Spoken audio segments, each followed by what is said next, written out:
you. Hi, Scott. Thanks for having us. Yeah. Oh, our pleasure. Oh, so Savannah, it's happening here at the Runner's Den. Yes, I'm excited to learn what you guys have here.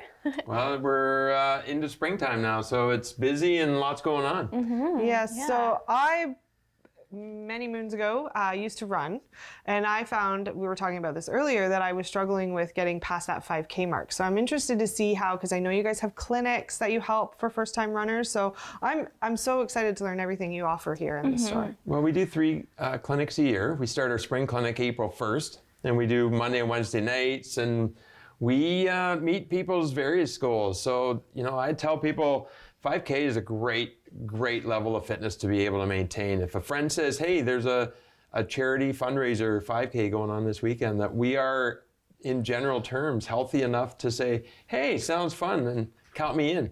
But then we've got others who approach us as a new runner or looking to take up running, and maybe they've got aspirational half marathon or marathon goals, and we've got groups and training partners that can take them the distance. So whatever your goals can be, we're able to meet them. Nice. That's exciting. And if you were a beginner, how long would it take maybe to reach the 5K goal? We like to, well, sometimes we actually have to hold people back because the excitement can be a little too much for what the body can sustain early on. So in a general sense, it takes about 6 to 9 weeks to build that muscle and tissue, so tendon and ligament development, to safely progress to 5 or 6K. But our clinics are structured over 12 weeks to take someone essentially from the couch to safely and accomplishing 5 or 6K.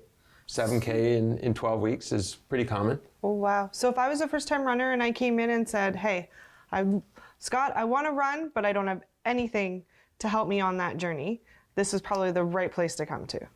We would say you are in the right spot now, and we would keep walking down the track, and our next stop would be to the shoe wall, because that is the most important piece of equipment that whether you're doing a lot of walking or running that you're going to need. Okay. And then there's supportive other items such as good moisture wicking socks, proper sports bra fit for ladies, maybe compression wear. Sometimes people have underlying medical conditions, so supportive compression can be a big benefit.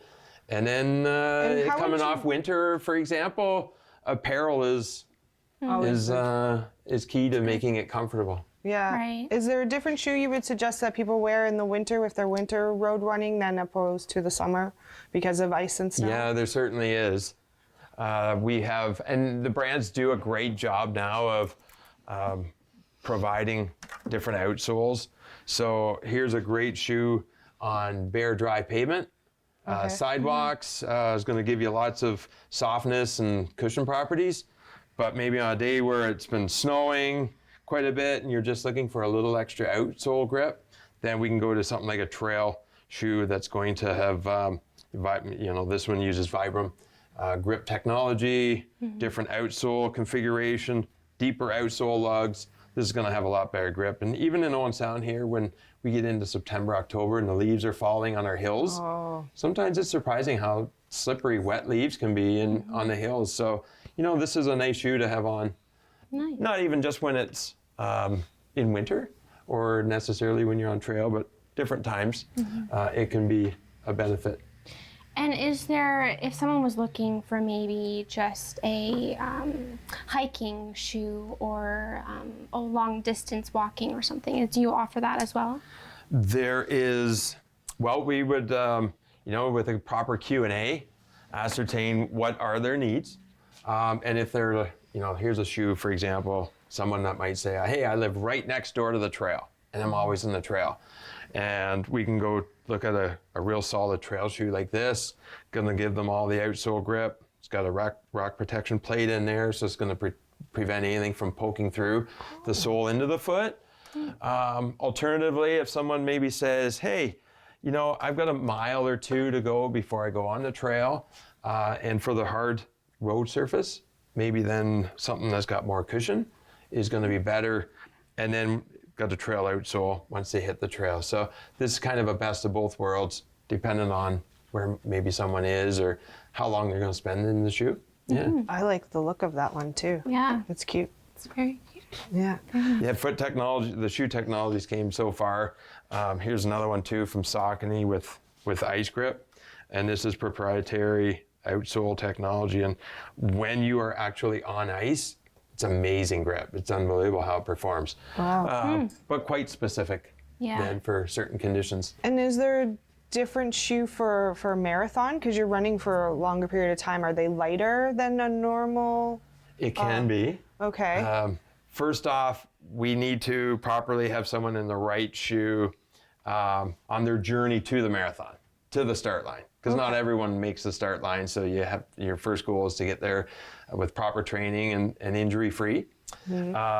For some people that are maybe more accomplished or thinking about faster times, then maybe the consideration of a super fast shoe.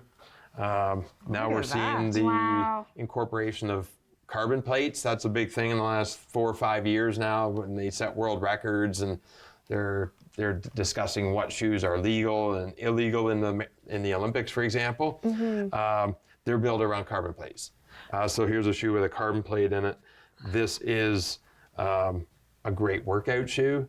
I would do my fast training in this, or then you might do your 5K race, your 10K race, your half or full marathon. I'm noticing that it's mostly sole because it's very like almost mesh on the top here. Super lightweight and Yeah. airy. Yeah. Get rid of as much weight as you can and just keep the propulsion and the explosiveness to the midsole. So the best foams that are available surrounding the carbon plate that's in here, it makes it very, very stiff. Yeah. But that's to deliver the athlete forward into their next foot strike. And is that to trip the person behind them? Is that? That's to make it look even faster. Lightning quick. Yeah. So those types of shoes are very fun to often maybe have in the closet as maybe a second shoe. Sometimes maybe not so wise to maybe make that your first primary shoe. It's often a great secondary shoe, or it's a tool in the toolkit, as they say. Yeah. They feel great to wear. Yeah. It could be very, very comfortable. Now, let's say someone comes in and they have like a really high arch. Is there a shoe or something they could do with the shoe to support that? Good question. Because we're all different.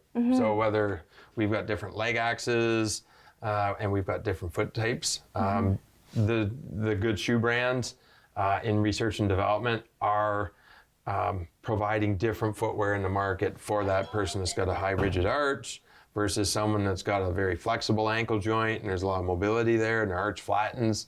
So different shoes are going to target different needs. Same name in the shoe, lots of cushion, but here's one that's developed more for 1 foot type. And then here's one that's going to resist that flex in the same spot. So totally different customer that Brooks in this example is targeting this shoe to versus this one. And do you give that assessment when someone first comes in? Is that something you can help them? We do. Okay. And from an environmental perspective, we want to see everything that gets purchased worn to the max before being disposed of. So there is sometimes when people come in and perhaps they've purchased the wrong shoe or maybe it needs a little bit of extra solution just to make it right. Then we can take out the footbed and we can consider like an over-the-counter insert, orthotic-like in its support, and make that a better shoe for the individual. So. And you offer those inserts here? We do a lot of inserts here, yeah. Highly effective for most people in the population that maybe need something that's going to give them a little more support, whether it's in a walking shoe or the running shoe, or maybe it's a work boot. Just take a look at one here that we sell here. German engineering, some lightweight rigidity to the underside, and then a deep heel cup. So this is an important feature here is to encapsulate that heel. We've got that round heel and we want to securely like hug place it almost. Yeah. Yeah. Yeah. And is that to help sort of with plantar fasciitis? It can. Okay. Yeah, that's one of the conditions that we often see. And Yeah. even in today's world, everyone has hardwood flooring or tile around the house. And there's exposure there to foot problems. Everything that we're on is man-made and hard. So we see lots of affliction with plantar fasciitis, for a variety of other items, maybe bunions, neuromas of the forefoot, lots of different conditions that we see. And these are often helpful in curing those or making it less bothersome. I love all the varieties that they have here. Yeah, there's so many different colors. It's like a rainbow back here. We're going to take a quick break, and when we come back, maybe you can show us some of the apparel you have? Sure. Awesome. Sounds good. This program is brought to you by Ignite TV. Now you're in command. Visit Rogers.com for more details.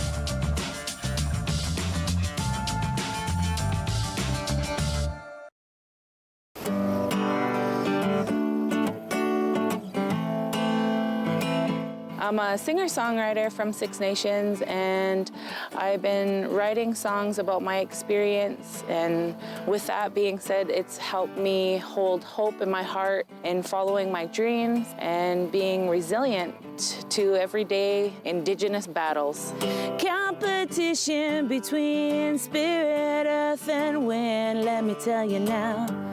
This song in particular, The Shiner, is a special song that I wrote for my grandfather. He was a snow snake maker, and that is a Haudenosaunee winter sport. It's my job to educate and to share, and the music allows me to do that. He'll be shining snow snakes and mud cats to the end of his days.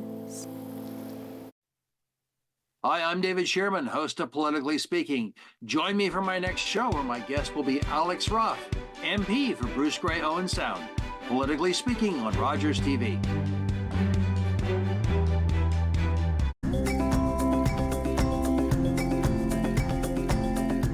Okay, so we're back from break at the Runner's Den with Scott. Thank you so much for having us again. So we talked about the importance of shoe and the right shoe.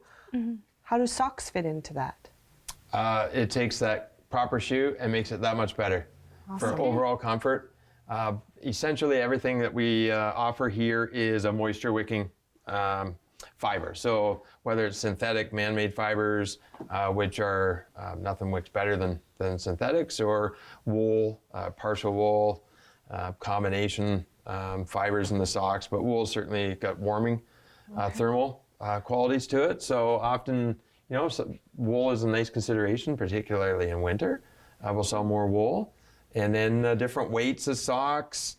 Some people like thin socks. Some people like medium cushion. Some people like a more cushioned experience. And then there's uniqueness, like this sock here is called the double layer. And really there's two layers that glide on top of each other underneath the foot. So any shearing forces that occur during the walking or running are dissipated by the sock itself and not incurred by the foot. So they're like anti-blister. I want to talk about the gloves for your feet. Yeah, another unique sock. Yeah, I don't understand how that would be comfortable. Can you tell me how that would be comfortable, or the reasoning why you want to separate your toes like I that? have a couple toe socks. Okay. And funny enough, it's an extra 3 or 4 seconds of time putting them on, so I don't wear them as much as I should. But every time I put them in the running shoe and after the run, I'm always asking myself, why don't I wear these more often? They're incredibly comfortable once I'm active in them. But there's other times I might put them on. Perhaps I've got some blister issues going on between some toes, or I've had it before. You finish a run and you take a shoe off and there's blood in the sock, and maybe it's a toenail that was just rubbed against the toe beside it. And that's an instance where the next 3 or 4 runs will require me to wear that 360 degrees of separation and moisture wicking. So often ultra runners, trail runners prefer the toe socks because of the duration, the amount of moisture that's going through that shoe. Or they often run through streams or rivers as part of the route. So they're exposed to water in different ways, and they need to be able to get it out of the shoe and away from the foot. Wow. I would have never thought of that. They're really effective. I feel like it would be hard to just put them on, though. Just a little extra time to put it on. One by one. On toe number 3, 4, and 5. And you talked about compression socks. You offer those as well. What is the difference in that, and how, if I was a runner, what would be an indication that I would need a compression sock while I was running? There's different levels of compression. Sometimes it can be found in just a tight fitting sock. Some of these are anatomical, so right foot, left foot, and they'll have some arch response to it. They'll be tighter on the underside. This particular one has grip yarn in there, so it's there to adhere to the footbed inside the shoe. But moving beyond that level of tightness, we can advance into something that's much more substantial and go into like a real compression sock. Okay. And this is something that is relative to the diameter, the circumference of the calf muscle. And this really then functions a little bit like a pump. So you get your blood flow, your vascular enhancement from it, but it also reduces muscle vibration. So sometimes you can look at somebody working out, you can see the muscle moving. So a good compression sock reduces that motion, that excessive motion in the muscle, makes it more efficient, blood's flowing more adequately or faster, reoxygenation is occurring faster, lactic acid is being buffered at a higher level. So the benefits here are pretty immense, which is why, for instance, they don't, wearing a sock like that's not legal in a professional cycling race. I was wondering that. And I see that there's an option between men and women. Is there a difference? Sometimes the difference is relative to marrying the circumference of the sock in the calf with the footbed, so that it has to be, a man size 12 foot and a 15-inch calf. That sock is there for them, and that 15-inch calf in women's maybe fits an 8 to 9.5 foot size in women's. That's a key feature of all of our socks, is that size range. You're not buying a one size fits all approach. A small might fit a women's 5 to 7 foot, and then the medium 7.5 to 9.5. So it's very specific, and it really locks that heel in. And there's a Y stitch in there, so the Y stitch is located right at the heel, and then there's no extra material and no bunching of the sock. The heel is not pulling down if the sock is too small on the foot, so they're quite specific. So we've hit socks. Can we see what a nice outfit for running would be like in all types of weather? Okay, so we've got the feet covered. You got the now feet. we want the next step to elevate your comfort going outside. Yeah. Absolutely. Well, we would go race direction on the track, which is counterclockwise. For instance, viewing the men's, we've still got some winter-based material or tights or pants out there. And now you see a lot of different shorts in the marketplace, different lengths. There's a 5-inch length. They come in 7-inch, 9-inch. And what's the point of the different lengths? Just for different comfort? Comfort. Okay. Often race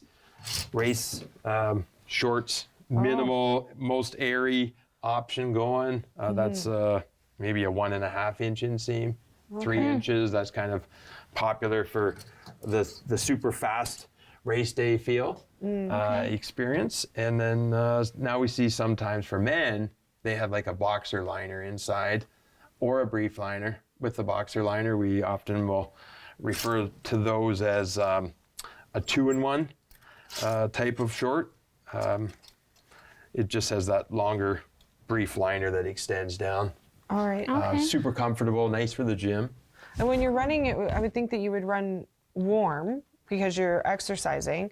Is a jacket really something that, like, it's light? Very light. And a shot of, this is all reflective material, reflective accent. So I often say you want the jacket to keep the rain off and the wind out. If it's not windy or rainy, I might question why I would wear a jacket. It's ultimately not going to maybe breathe as well as a moisture wicking top.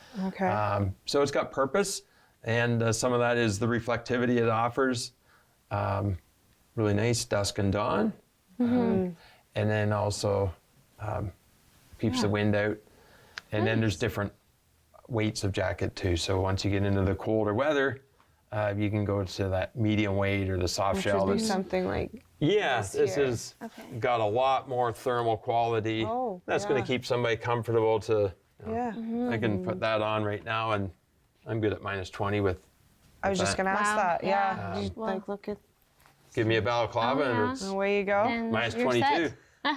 One of the things I always found when I was running, my pants would always fall down. I was constantly trying to pull them up while I was running. So obviously I was wearing the wrong outfit. Is there a certain way to stop that, or do you fit for proper pants?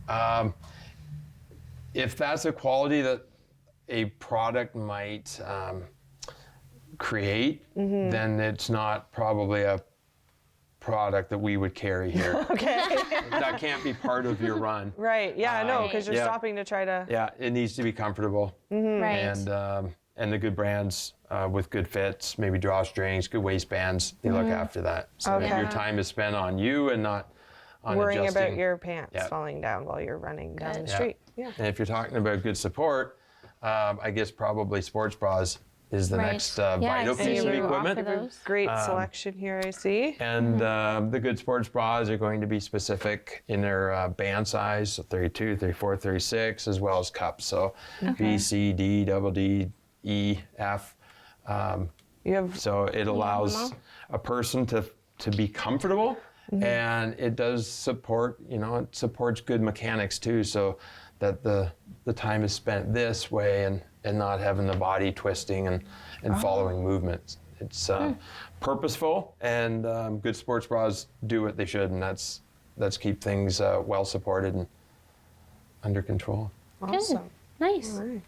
I wanted to look at some of the women's outfits, if you don't mind. Yes, we I'd love keep to going see down what you have. the track in that direction. We'll Maybe you'll eventually start get to the up. finish line. Again, We should everything's race. moisture wicking for materials. Gives you additional comfort.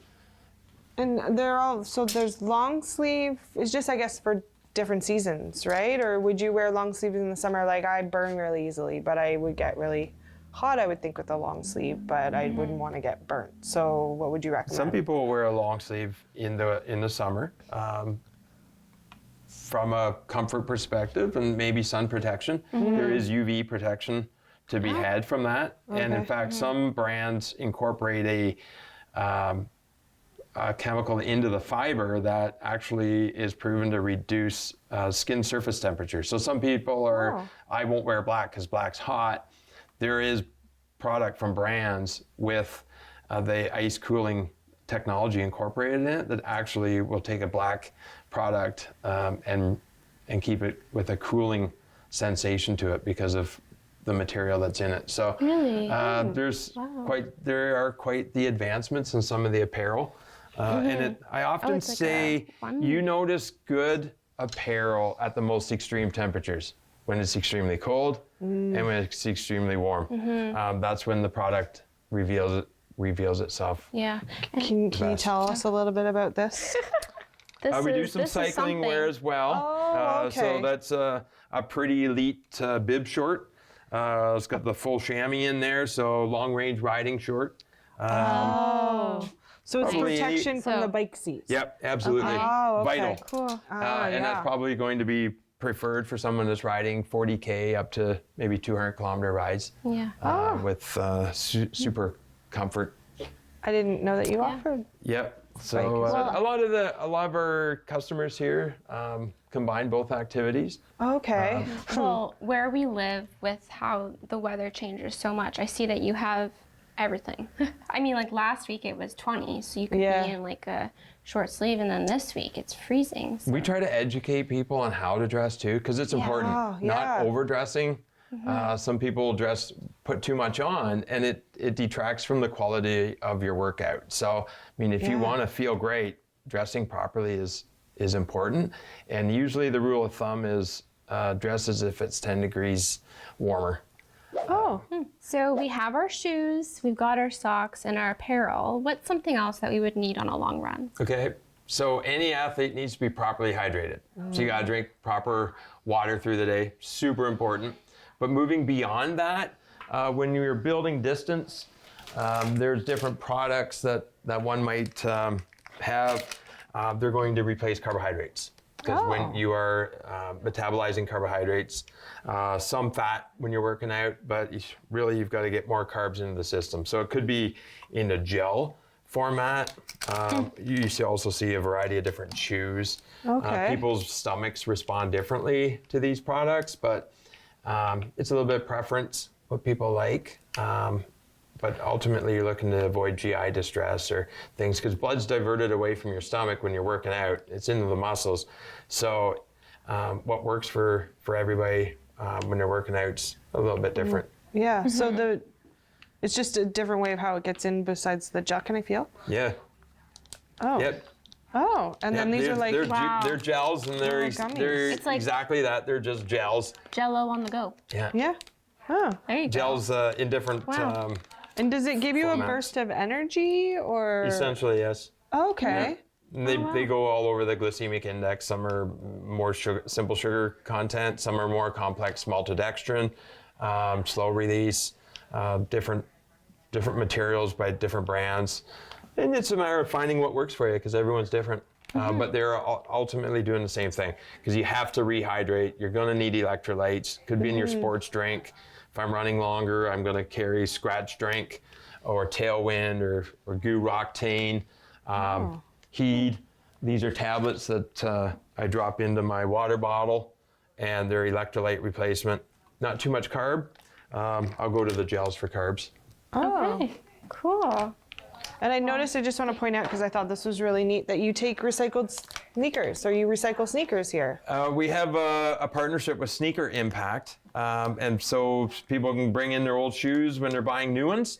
And these will be repurposed into a social enterprise with developing African nations to not undermine their economy, but to build upon micro businesses and reselling.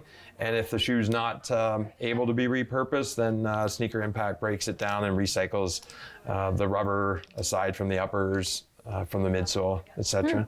Oh, wow. that's really cool. That's really cool. That's good. Well, Scott, thank you so much for having us. We've enjoyed our time. Can you tell us a little bit about the store hours and where you're located and how people can find you? Sure. Well, we're located downtown Owen Sound at 8th Street and 2nd Avenue, and we're open Monday to Saturday, long days, 9 to 6, and longer on clinic nights with our clinics, and 8:30 to 5 on Saturdays. And if wanted to sign up for a clinic, we can find all that on your website? Yes, you can. Awesome. And it's that time of year. People are motivated to be outside, so Maybe there's you lots of should sign excitement. up. Oh, yes, I should. Thank you Thank so you much. so much.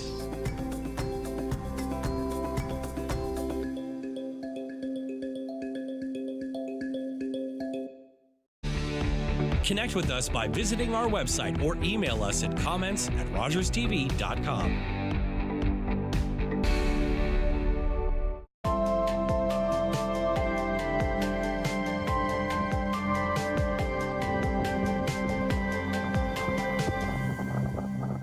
Here we are in Canada, where Canada's about to celebrate our talent, our people. This moment is changing your life forever. I promise you. $1 million.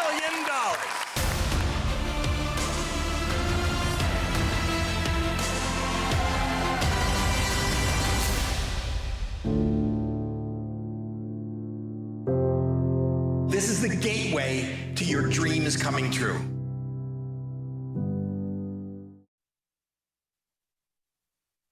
Hi, I'm Carol Merton. We All Belong, Voices of Lived Experiences is a Rogers TV program that tells about the struggles for survival for those who are marginalized and vulnerable in our community. Please join me for Voices of Lived Experiences on Rogers TV.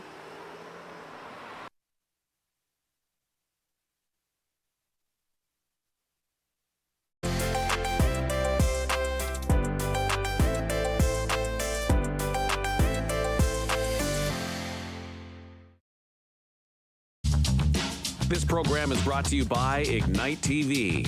Now you're in command. Visit Rogers.com for more details.